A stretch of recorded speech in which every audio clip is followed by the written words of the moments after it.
tackle the cause of the death, right? And for example, reject the idea that food and health and education be turned into commodities. At the same time, I also think that if there were a movement and a struggle capable of abolishing all that today, that would be a revolution.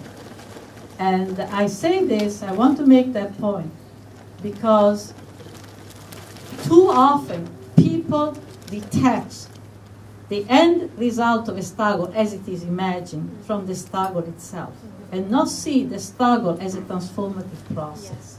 And I think it's very important not to do that. It will be like the same when people say, well, what about if you got wages for housing? How difference that it make? And I'll say, you know what would have to happen for us to obtain wages for housing? What would have to happen for us to have a cancellation of all death in America? That would be it would take a revolution. And a lot of things would happen in that process. What Spaces do we need? What kind of city do we need? The importance, for example, of sharing that space. How it completely changed the dynamic among people. And also the relation between people and the surrounding space. I think Harvey speaks of the right of the city as the right to transform the city, right? And not only inhabit it, but also actually have the power to transform it. And I think that those movements were movements that transformed the city, in a way.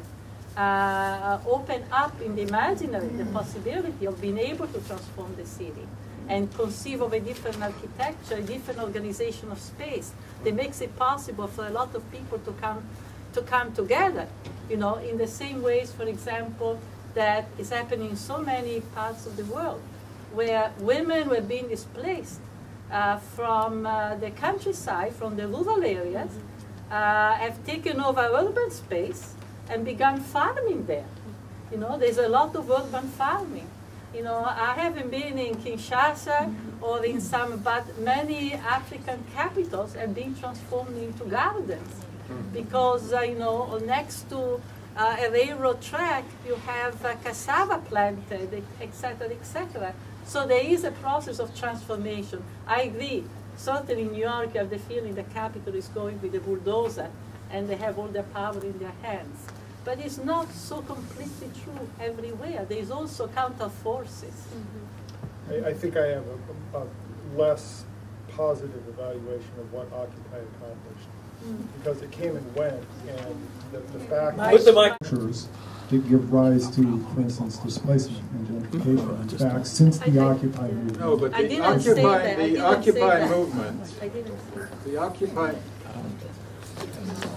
Occupy movement has helped us with this discussion. And this discussion we're having today about the commons and the city is a new one. Sure, you can point to the great parks of the cities of Europe and say that at first they were agrarian commons, and the working classes of those cities, the proletariats, demanded that they be retained, and they were as parks. But historically, over the last 5 to 10 millennia, since cities began, the discussion of the commons has been agrarian.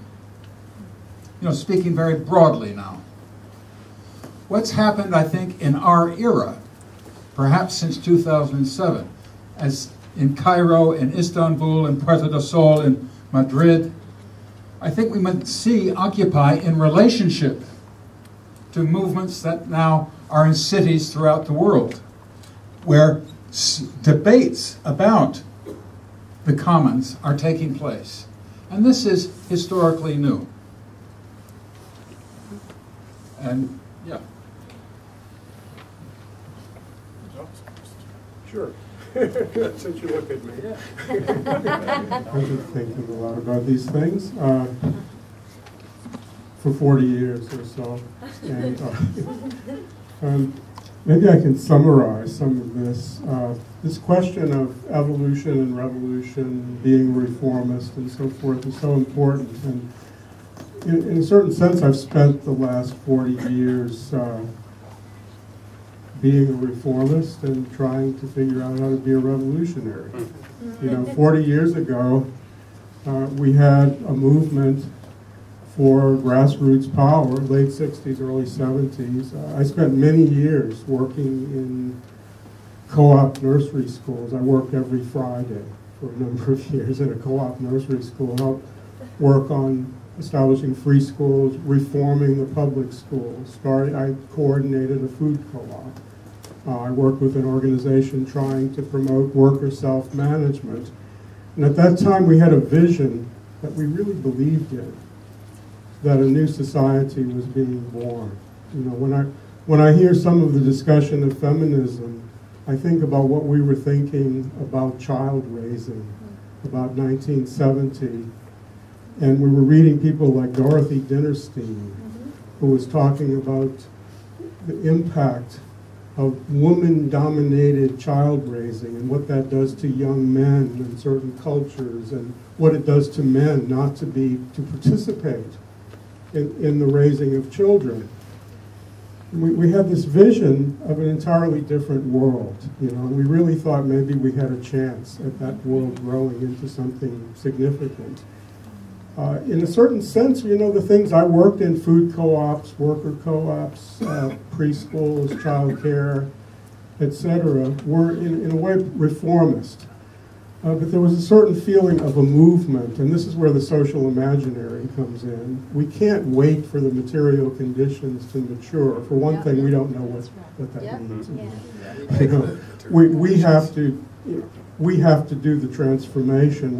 There has to be, in a sense, an act of the social imagination. I mean, we have to work on it. Facebook, you know, we have to think of how we can subvert Facebook. How we can inspire people to acts of social creativity, acts of compassion, acts of love, acts of cooperation, and acts of revolution. And I also spent many years working in the Green Movement. And I even worked in the Green Party after the Green Movement became the Green Party. And you know, it goes against all my principles, but I do believe in trying to work on every level. And I know we're going to have to use the state in many ways. But I think there's a difference between succumbing to the logic of the state and in fact, you know, as an anarchist, I'll point out, I think Marx got it right in the Critique of the Gotha Program, where he says that there has to be a social force that is more powerful than the state. Then you can use the state. But don't use the state until you have created a social force more powerful than the state. You know, that to me is the project. Whether it's through the Green Party, worker co-ops, you know, the Wobblies.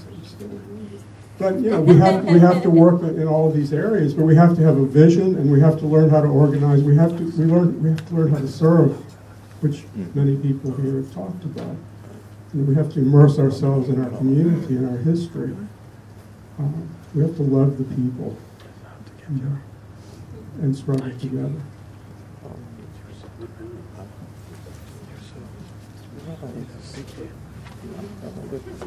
Well, I guess I would want to add one more perspective to this interesting thread that's going, and that's to say that I think for me, Occupy was the first thing that showed me a way to be part of something.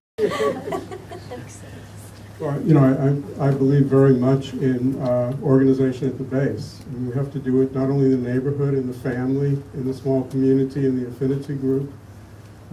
This is where I think, you know, I have a certain difference on the question of social ontology and the political. I think the ontological is very important. It's the question of how we perceive reality. Do we perceive reality as a world in which, you know, basically we've inherited institutionally a world of hierarchical dualisms, you know, humanity and nature, male and female, civilized and primitive, all of these dualisms, and all, not only our institutions, our imaginary, our ideology, our everyday practice is pervaded by these hierarchical dualisms. How do we undo that? There's an ontology there. There's a way that we experience being. Do we experience the world as the other? Do we experience the other person as the other? I mean, we have the question of the ego. You know, how has the ego developed over the last 5 or 10,000 years? You know, what do we do about that? We can't undo that through political programs. We have to undo it through a revolution in sensibility. It's an ontological question. So the political and the ontological are the same question, fundamentally. So I would argue that we have to do it at every level at the same time. I'm not sure if I already talked about some of the things I've been involved in over the years, which to me are some of the spheres in which we can confront these questions. It's a question of education, of socialization, of interpersonal relationships. In a sense, I mean, I hate to say it in a way, but we need to develop therapeutic communities that are engaged in undoing the mental illness of civilization, of hierarchical dominating civilization as we've known it. You know, how much time are we putting into that would be one question.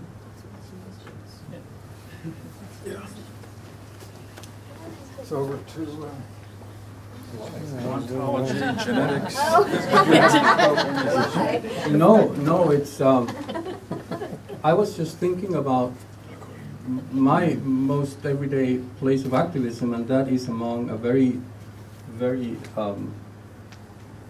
specified group of people, students of a certain age in a certain specific kind of context. And every time this conversation comes up, I completely agree with what John just said of how difficult it is to get at the roots of what these young people think about themselves, and whether they're able or not to see themselves as part of a collective, even as students with common debt, even as precursors of the new students that are just coming behind them, or the students who just left. So this question of intergenerational, they would call it responsibility, because the word solidarity doesn't exist in their lexicon anymore. And I completely agree that the work, the Roto-Rooter work, would be very deep. And Roto-Rooter, yeah. And it would be, I agree, down to the therapeutic, and yet,